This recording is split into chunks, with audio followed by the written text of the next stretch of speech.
Hello, this is Eileen, the environmental educator, and in this video we are going to talk about the remnants of the COP28 conference over there in the United Arab Emirates. And the funniest thing about this event, outside of how ridiculous it is because it's never going to achieve, the headline out of it proves why. Because the host says that there is no science behind demands for phase out of fossil fuels. And this is the United Arab Emirate Sultan who said that.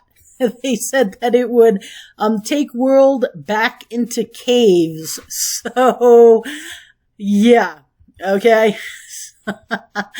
Yeah, this is true.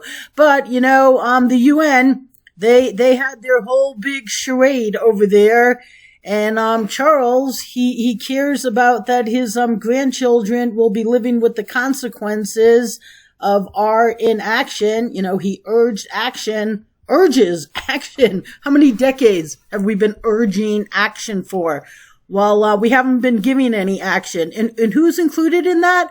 Oh, that's right, Charles and his royal family. So, you know, this article here that it's a joke and letting Charles speak is a bigger joke. But of course, the U.S. was there, certainly not on your side, and it joined a no coal, clean power pledge. We're going to phase it out. But as, you know, this charade was going on. Literally, this made headlines the end of last week. This is December 2nd, 2023. Today is the 4th. Private jets headed to the global warming conference, literally frozen on the runway.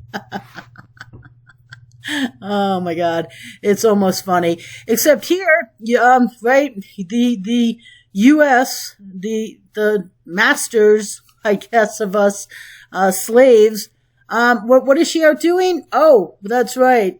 Pledging $3 billion for climate aid for poor countries in our currency collapsing debt country. We are almost at $34 trillion. Okay. And how big is a trillion? Well, 1 trillion seconds, 60 seconds in a minute, is 31,688 years. Okay? That is your life in terms of seconds of minutes. 1 trillion of them is 31,688 years. And the United States is almost in 34 trillion currency collapsing debt. And your second highest national public servant is pledging $3 billion to poor countries when we are the poorest country in the history of the world. And Hillary, now she says we're seeing and beginning to pay attention and to count and record the deaths that are related to climate. Oh, well, that's very interesting, because since her husband's administration, the White House has been refusing the light years best environmental education and agenda the world needs, and that remained true to when they left the White House and they started the Clinton Foundation and Global Initiative, of which I emailed many times when they used to have an email. There's no contact for them anymore on their website now, but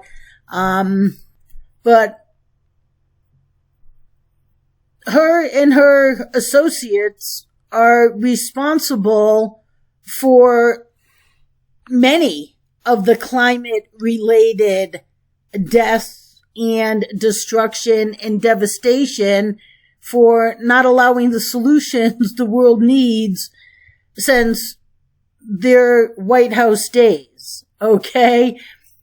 But let's just come back here and let's look at the United Arab Emirates Sultan. and he looks like he's sulking right there. Does not look very happy. But right here, he was doing an interview. Okay, it was during an online event on November 21st when Al Jaber made the comments in an ill-tempered response to questions from Mary Robinson, the chair of the Elders Group and a former UN Special Envoy for Climate Change. Oh, okay. So this Al Jaber is also the chief executive of the United Arab Emirates State Oil Company, which many see as a conflict of interest, but allegedly other oil companies were there too. But right here, Al Jaber said, "I accepted to come to this meeting to have a sober and mature conversation. I'm not in any way signing up to any discussion that is alarmist. There is no science out there or no scenario out there that says the phase out of fossil fuels is what's going to achieve 1.5 Celsius. So that's a reduction of 1.5 Celsius. And then the journalist, I guess, challenged him and said that I read that your company is investing a lot more in fossil fuel in the future. And Al Jaber responded, "You're reading your own media, which is biased and wrong." Okay, so he's got a little bit of a clue what's going on. And then he said, "Please help me. Show me the roadmap for a phase out of fossil fuel that will allow for sustainable socioeconomic development unless you want to take the world back into caves." So, yeah, he said, I don't think that you will be able to solve the climate problem by pointing fingers or contributing to the polarization and divide that is already happening in the world. Show me the solutions. Stop pointing the fingers. Stop it. And so, yeah, hey, if only I could get through to him and show him solutions, but it's pretty interesting that the host of the meeting would, pretty much say what a ridiculous scenario this whole event is. But, then we have Charles, who's so worried about his grandkids. Now, that's pretty funny because, they say here that he made an impassioned speech to world leaders saying now was the time for action, not more words. Haven't they been saying that for decades? Oh, yeah. Okay. So in my book, 15 years ago, I said, so we need you to start having you do speeches that are loaded with solutions. We also need you to lead by example. Yeah. We're going to have to figure out how you can still live your royal life, but responsibly. That could be a problem. You might have to tone royal down a bit. Okay, a lot. But I think your new little one is worth it, don't you? Okay. So I said that to him. Well, in my book, which he's never read, Charles has no interest in solutions. Getting through to the palace, I've tried a minute fraction of what I've done to Gore and Redford and Sundance and Bobby Kennedy and, Bill McKibben and others. But here he is out pretending like he cares about his grandkids. And, the funny thing is that, his kids, Will and Kate, are now running the Earthshot Prize, and, the prize finds and grows the solutions that will repair our planet, except, false. Now, last year in December, they were in Boston and they handed out their awards, and, it was a big event at the Kennedy Center. And, they won't end our disposable society. This was the Waste-Free World winner. And, they rewarded a single-use compostable compostable item, but they won't end our disposable society. I've asked them, they have this big organization. I'm like, you have a royal box at Wimbledon. Even in my book, I'm like, Charles, let's talk about this I'm like, let's schedule 2 weeks over Wimbledon in the royal box, and we can talk about this, Charles. But, they could lead from Wimbledon. And what is it? Oh, that's right. We need to, end, disposable stadium concessions. But will the Royals do that? Now that would really be leading the world.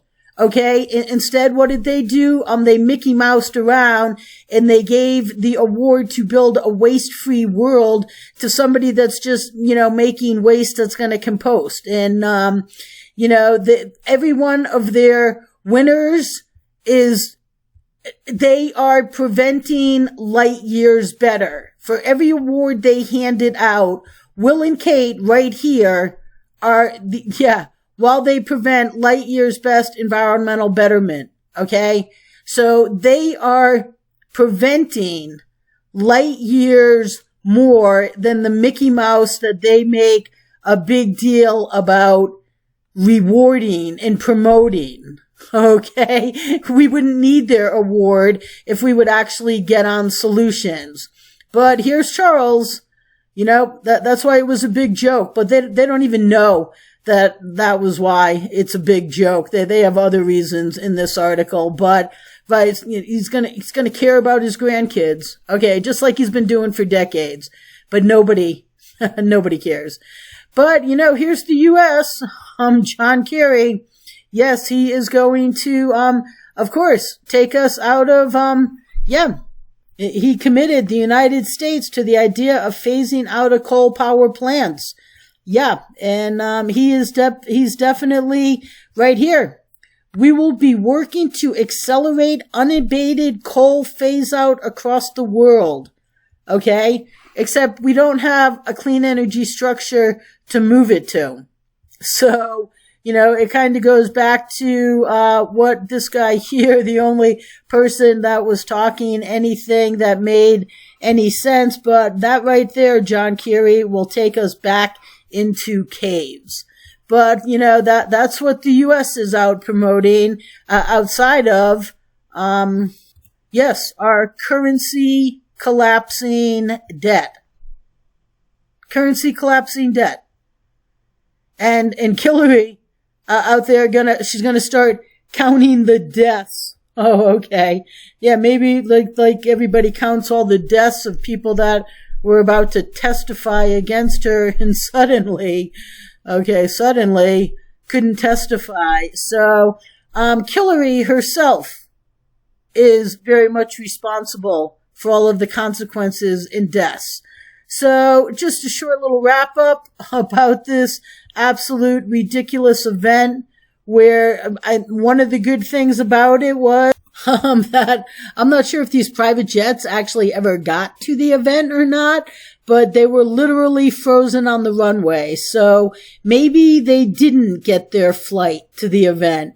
And that would have been the only positive outcome of that absolute, next ridiculous event in a decades-long series of ridiculous events where we're all going to finally achieve, and yet no one does because no one will allow solutions. So stay tuned, people.